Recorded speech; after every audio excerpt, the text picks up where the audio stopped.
Hi and welcome everybody. So glad you're here. This is Rosemary Levesque. I am your host for the Healer's Journey webinar. And if this is your first time tuning in to our recorded webinars or live webinar, I am a Reiki Master, Karuna Reiki Master and Shaman, Universal Shaman, with a very deep love for life as a former biology teacher, deep love for plants and animals and all that is. I am also the author of a book called Heal Together, Natural Health Solutions for Animals and Their Humans. And that is available on Amazon if you care to have a look at that.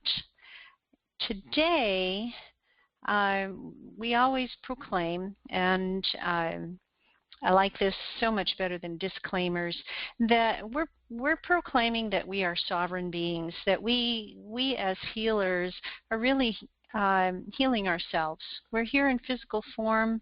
We are here to nourish and support ourselves, empower our lives with divine gifts and a natural ability to heal. And so when we look at all of these webinars we do with Healer's Journey, that's the whole point of the discussion, is that we're not out there to heal everybody, fix everybody. We're out here to make ourselves better, healing ourselves and raising our vibration. And in doing so, we have an effect on the mass consciousness. We have a positive effect on the world. And the healing effect that happens is something that is beginning to resound. So I would love to hear what's happening in your life as you bring these intentions forward throughout your days. Today we're talking about healing the heart, and the title of this webinar is Love Potions, Healing the Heart. And when I say healing the heart, I'm not talking about, excuse me, I'm not talking about somebody who's in danger of having a heart attack, or who has any diagnosis. I'm not talking about those people who have chronic situation who are under doctor's care. That's not what I'm talking about. However, the result of listening to this webinar might be that people who have those situations begin to look at healing the heart a little differently. And that's what I'm hoping for here, is that we broaden the view of what healing really means. Now, this picture that I have up is a very graphic design kind of picture.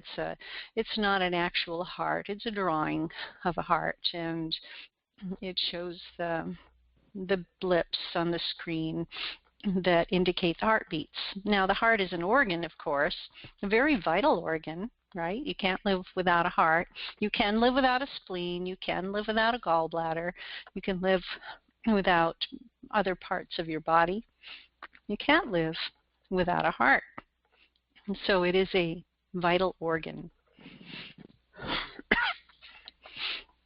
And now this vital organ is, it's got a physical nature to it. It has 4 chambers, and it has lots of tubes, arteries and veins, arteries going away from the heart, veins coming into the heart to pump blood. And that's, you know, if you had to say, what is the heart, you can say it is a pump.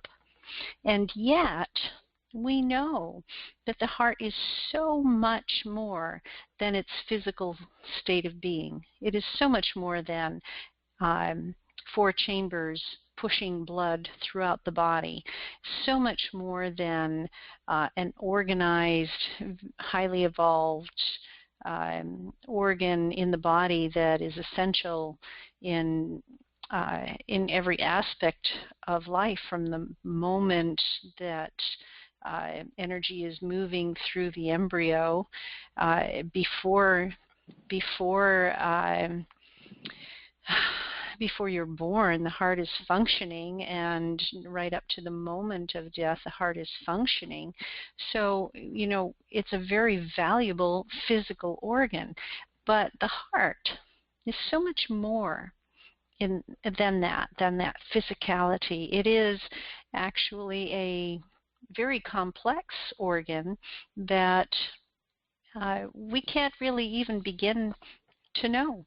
There are poems written about the heart, and we're talking about this today because it is so close to Valentine's Day. I thought it would be an interesting topic. How do I love thee? Let me count the ways.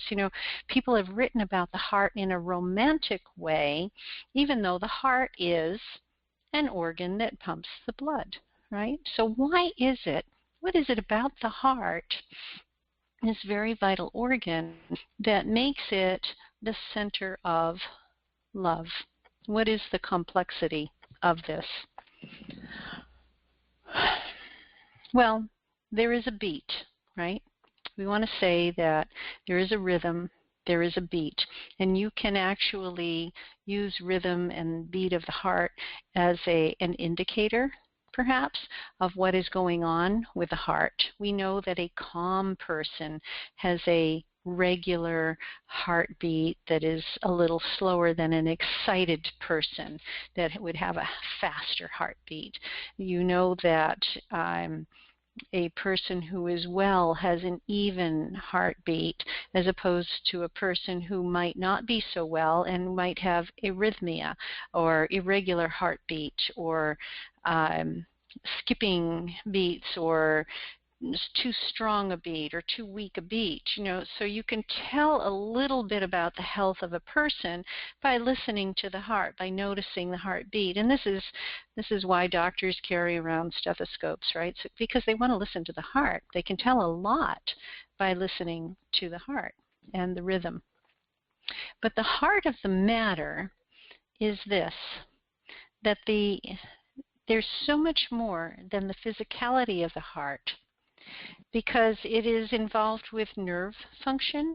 It is connected to the brain. The brain is sending nerve impulses to the heart, which cause the heart to beat in a certain way. So what's going on in the brain has a lot to do with what's going on in the heart. Stress that you have in your body, the thoughts and emotions that you have, are going to have an effect on the heart. Metabolism and exercise, right? If you've got a fast metabolism, your heart might be beating more quickly or slower, depending upon what you're doing in the moment. Foods, there are certain foods that are stimulating and cause a more rapid heartbeat. For example, caffeine would do that. Medicines and chemicals in the body also have an effect on the heart. So it's a very complex dynamics that's going on with the heart, and the complexity in its anatomy and physiology is really not the focus of today's talk. It's more about what the heart is feeling and how the heart is responding to the thoughts and emotions that we have. In other words, what is the love component of the heart? Why is it that the heart chakra is the one that is so important when it comes to relationships, when it comes to expressing oneself, when it comes to memory, when it comes to all the things that really matter in life? They all boil down to how you feel about something, and it expresses itself in the heart. Now, a few weeks ago at our open house for Illumination Reiki, we did an exercise, a workshop called Your Aura Has a Body. And one of the exercises we did was to have, I'll just describe it, and maybe I'll put it in our blog as a supportive article, to write down events in your life, like getting married or having a son, or going to school, or graduating, or learning to ride a bike, or getting a divorce, or whatever the event was, breaking a leg, whatever the event was, without emotion, just writing down the event, and then tearing up the paper so that each event was on a separate piece of paper. On the back side, writing down the emotion that the person felt about that event. And what we discovered when people laid out their pieces of paper with the names of the emotions side up on the floor all around them, was that there were some commonalities. What we were hearing was sadness, depressed, fear, terror, severe trauma associated with these life events. There weren't very many happy ones. There weren't very many neutral ones. They were all really heavily loaded, heart-centered events in their lives. And these emotions, when I said, where do you feel these on your body? And everybody just kind of held their heart. And there were some tears. Well, why?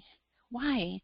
Because emotions are stored in the body, and they are felt and expressed through the heart very often. This is the organ in the body. This is the location in the body that allows us to express ourselves. We express our grief through our heart. We express anger and anxiety and depression, and all of these things are expressed through our heart. They may be lodged in our brain or lodged in our, some other part of the body, but they express themselves through the heart. It was a very interesting exercise. So let's talk a little bit about what we mean by love potions. Where are we going here with this? And today I'm focusing on the tool of plant medicine for healing the complexities of the heart. Plant medicine, of course, we're not talking about drugs when we talk about medicine. Remember, medicine from our earlier webinars had more to do with the skills and knowledge we have. And the plants themselves become the magic. What's in there? What's the actual chemistry in the plants that make them so viable as a complement for any aspect of supporting one's health and vibration. And of course, drug companies know this. Drug companies will search the world over for plants and study every component of plants to see if they have a medicinal effect. And of course, then once the medicinal effect is discovered, their next focus is to synthesize it so they can mass produce it, patent it, and sell it as a drug. And the benefit, a lot of people have had benefits, but we're seeing many more warnings than we're seeing benefits these days. And the benefits that they are actually losing when they synthesize something, when plant components are narrowed down and synthesized, is that they're losing the wholeness of what the plant is offering. The wholeness of their vibration, the wholeness of all the phytonutrients that are in the plants. And so when we're talking about love potions and plant medicine for healing the complexities of the heart, we're really talking about ways in which we can utilize gifts of nature to support how we feel. Because remember, everything we experience, based on that exercise I shared with you, everything we experience can express itself through the heart. Now, what part of the plants are we going to be talking about? Because different parts of the plants offer different healing properties. Flowers, for example, if you smell a flower like roses or jasmine, doesn't it make you smile when you smell something like that? Doesn't it? It feels uplifting. It feels like, wow, this is amazing, right? So that's one part of the plant that has a very distinct, recognizable benefit. It's not the only thing, though. Here in Oregon, of course, I'm in the Portland area, but one of the things I love to do is go over to Eastern Oregon or Central Oregon and be among the ponderosa pines, because they smell like butterscotch to me. The wood of the bark of the tree, the ponderosa pine, smells sweet. You can put your nose right up to it and scratch it a little bit, and man, oh man, butterscotch. That makes me happy.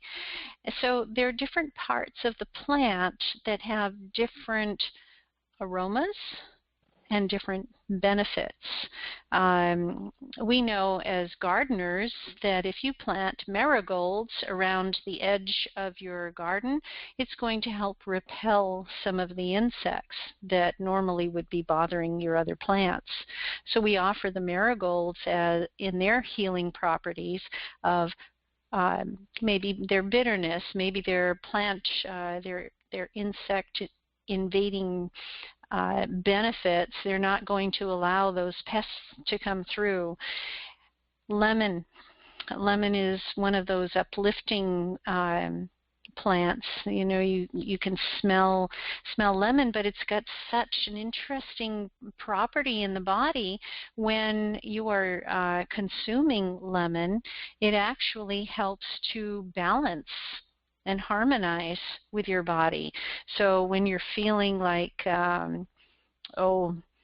acidic in some way, maybe you ate something that was not comfortable for you, lemon can actually help settle things down a little bit.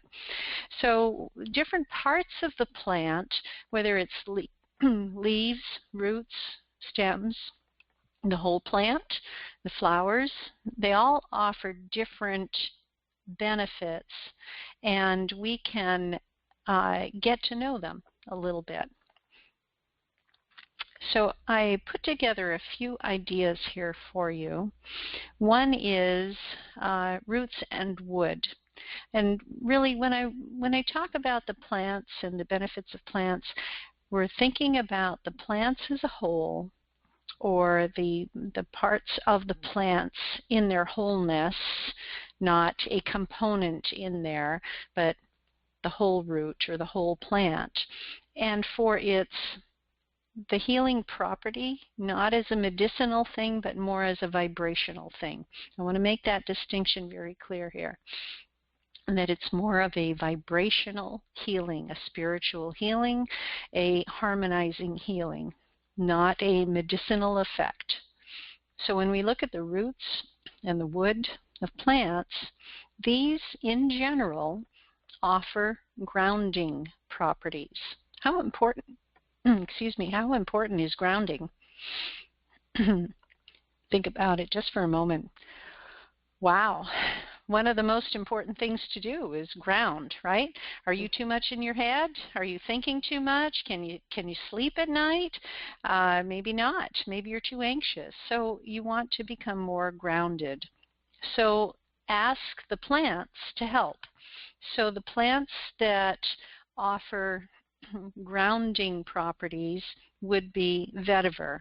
Vetiver is a grass. It's the root of the vetiver that is used for the essential oil. Ginger, also a root. The sandalwood, spruce, frankincense. So these parts of plants, in general, would offer grounding properties. Uplifting oils. As I said earlier, flowers and lemon or other citrus are very uplifting. Who needs uplifting these days? Have you had a hard day? Is it a hard afternoon? Are you getting sleepy? Are you feeling a little under the weather? Maybe because it's gray out there and we haven't seen the sun for a while? There are days like that, right? Well, floral scents, not synthetic florals. I'm not talking some chemical you can buy in a store and plug into the wall. I'm not talking about that. talking about real flowers and citrus. These are very uplifting. A few here are jasmine, rose, ylang ylang, geranium, bergamot, lemon, orange, grapefruit, and peppermint. All of these have a very uplifting feel. Now,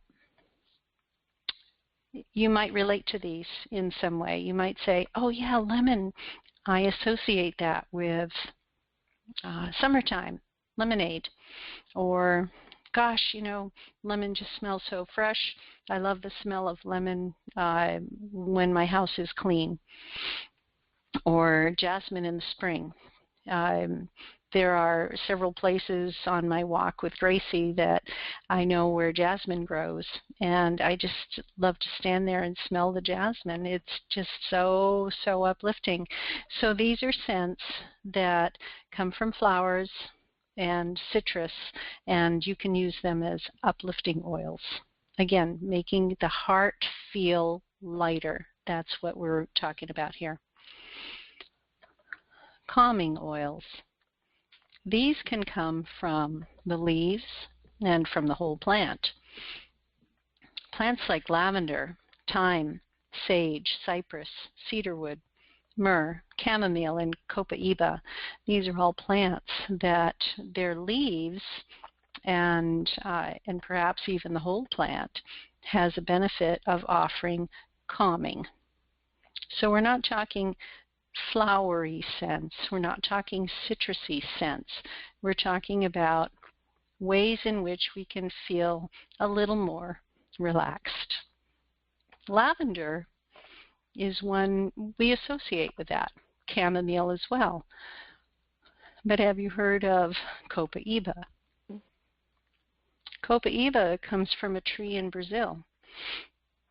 And I'm very impressed with copaiba essential oil because when you look at the chemistry of copaiba, it is 55% a specific chemical called beta-caryophyllene, which is a CBD. The CBD is a cannabinoid. Now, when I talk about cannabis, the plant cannabis is marijuana, right? And cannabis, marijuana plants have two chemical components that they are prized for. One is THC, which is the hallucinogenic property of marijuana, and the other is CBD, which is known as an anti-anxiety, calming substance in the plant. But marijuana is not the only plant that has CBDs. CBDs are found in hemp and in other plants as well. But copaiba has 55% of it is beta, or about 55% is beta-caryophyllene, which is a CBD. So when I use copaiba, what do you think is going to happen? Do you think there might be a calming effect if I use copaiba for something? Yeah, there might be, because of the chemical component that is very strong in the resin of the copaiba plant. So here's a gift of nature. Here's something that is highly prized right now. Really a lot of talk going on in several states because of the legalization of marijuana. But it's not really the THCs that people want for the medicinal value. They want the CBDs. So hemp oil is becoming very common. Copaiba is not well known. And there are many, many properties of copaiba I really like that you can combine copaiba with other essential oils and feel like you're getting a magnified effect of that other oil. So we can talk more about that another time, but I just wanted to mention it here as a calming oil. And it is because of the chemical component in it, but also because when you smell it, how does it make you feel? And that's really what we're doing here, is how do these plants make you feel? What does it do for the energy of your heart? Not medically, but what does it do for the energy of your heart? And these seem to have a calming effect. Of course, there are many studies out there and many books written. I'll cite some for you in the end. Now, there are some essential oil blends that I am very, very fond of and will use in specific situations. What happens when you blend certain essential oils? Now, you wouldn't necessarily have an orange tree growing with jasmine. You might not. But you can put orange and jasmine together and get a very nice smell, right? You get something that's really uplifting. So there are benefits, there are synergistic effects of combining single essential oils to make blends. Now, I don't do that myself. I don't make my own blends. I could. Actually, I do mix together one particular blend for Gracie, but it's not something I do for my clients. It's not something I generally do for myself, but I do rely on the expertise of the company that I work with. And here are a few essential oil blends that you can consider for protection and grounding. First one, and these are all names that were given to these. I can tell you what's in them. White Angelica, Valor,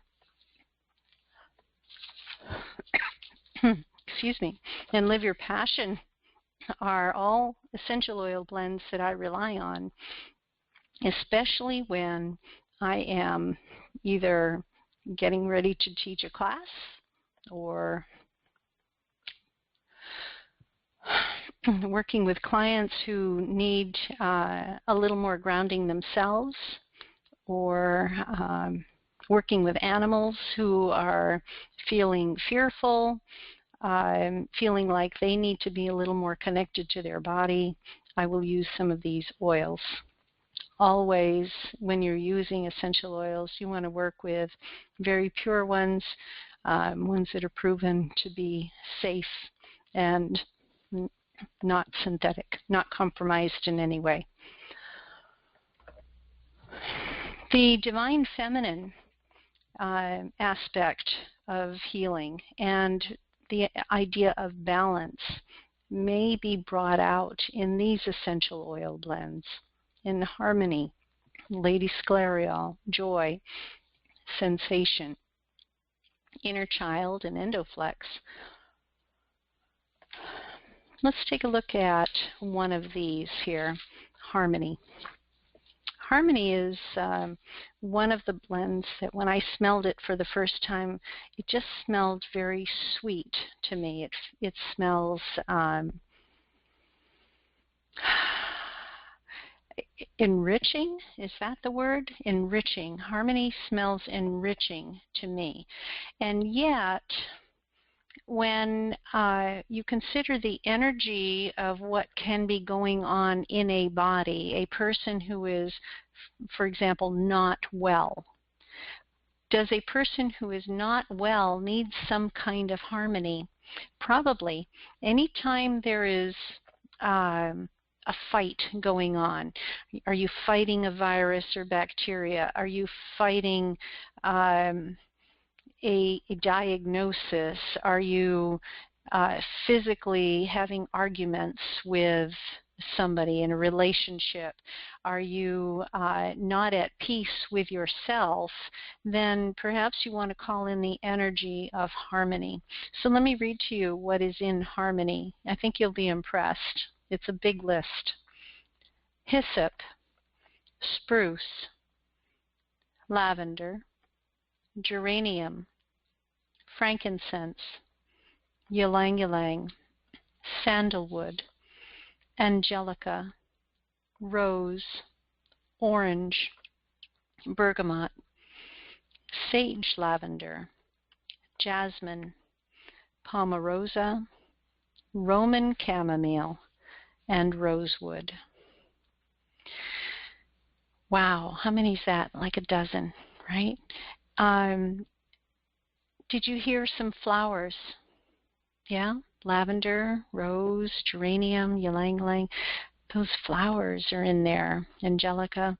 Did you hear some citrusy ones? Bergamot, orange, uplifting, right? Mm-hmm. What about some woody ones, grounding ones, sandalwood, rosewood, and some calming ones like chamomile and lavender, grounding spruce. So they're all in there. And you might say, well, don't they cancel each other out somehow? No. They offer properties that seem to work together and amplify the effect. So harmony is one of my favorites. Lady Scleriol is very similar to harmony, but it has vetiver added to it.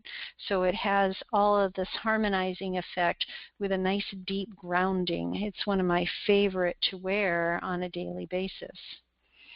Something like inner child, when you see the name inner child, it might make you think that it was designed for somebody to help them find their inner child, right?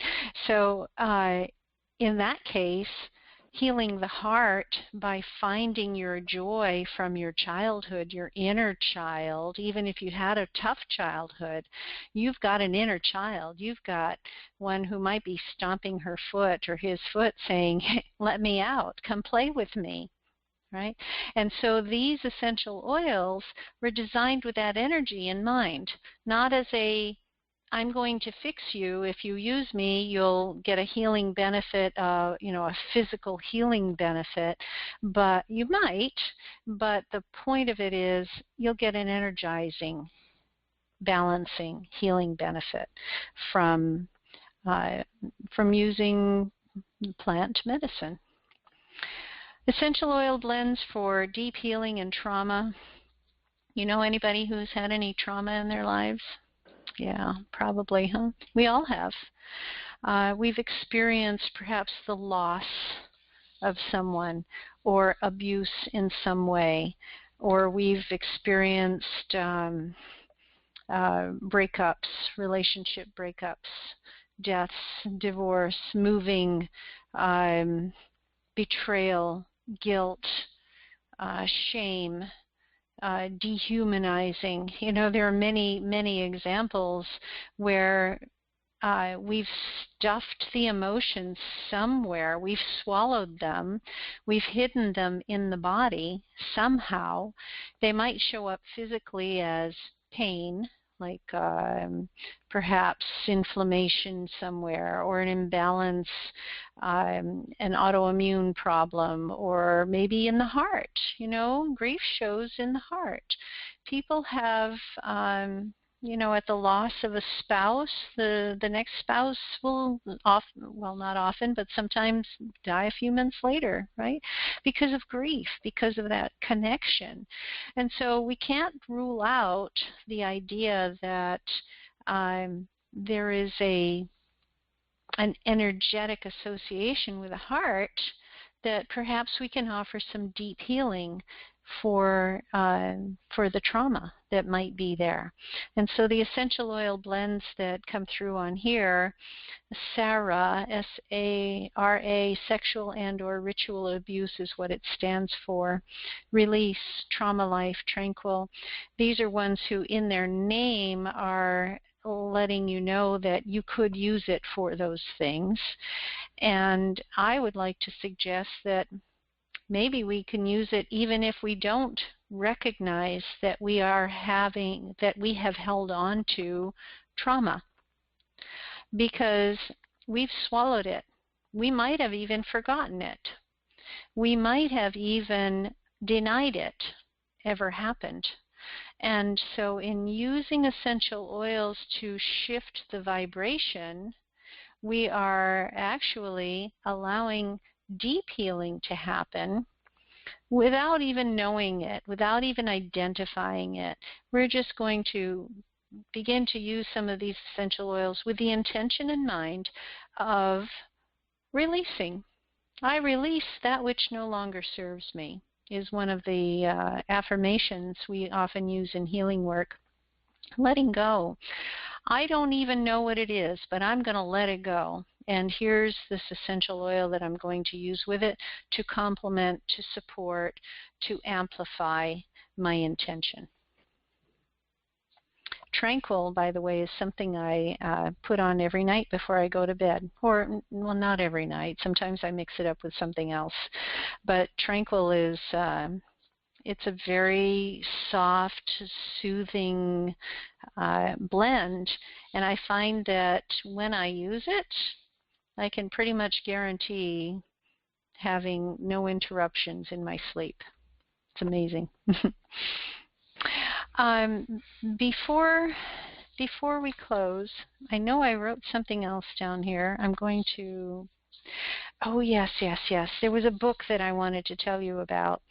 The book that I think would be very helpful to curious people is called The Healing Intelligence of Essential Oils.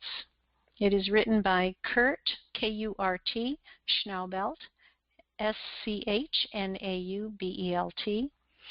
And it is The Science of Advanced Aromatherapy, The Healing Intelligence of Essential Oils. And in that book, he talks about other books that I read a long time ago, like The Secret Life of Plants, which was written in the 70s. He talks about where essential oils come from. He talks about the chemistry of essential oils, all things that a scientist like me can really get into. And he offers some recipes for all kinds of things, skin injuries and trauma, and he's even got a whole section in here on cancer in relation to Chinese medicine and aromatherapy, all kinds of things. So if you like to nerd out on studying essential oils, I think that would be a great resource. Anyway, that's really it I have for tonight. If you would like to work with me on essential oils or healing work, you can reach me through my website. Sorry, I talked all weekend, so I'm feeling the effects of that today. Our Illumination Reiki program is beginning at the end of February, and these are classes that you will not find anywhere else. We do incorporate shamanism along with Reiki and the specific symbols that have been channeled by my daughter and me, as well as practices to help you embody more deeply what your magic and your medicine are. We are really excited to bring that to you as a complement to your practice and to your chosen healing modalities. And people who are eligible for that are people who have completed Usui Reiki 1 and 2. And where will your path lead you? Oh my goodness, so sorry. Where will your path lead you? I hope it will be to a very hydrated throat chakra that isn't going to cough, and to a healed heart, to one that is supported, to one that is balanced in energy, to one that is thought of as a very valuable, vital organ of love. and not just a pump for your blood. And I know you do. And I am really delighted that you joined me tonight or are listening in to these recordings. That means a lot to me. I will be sending out these recordings to you within a day or two, and with a follow-up email as well for additional study or investigation to help support you on your journey. I will close this meeting now and be available for questions.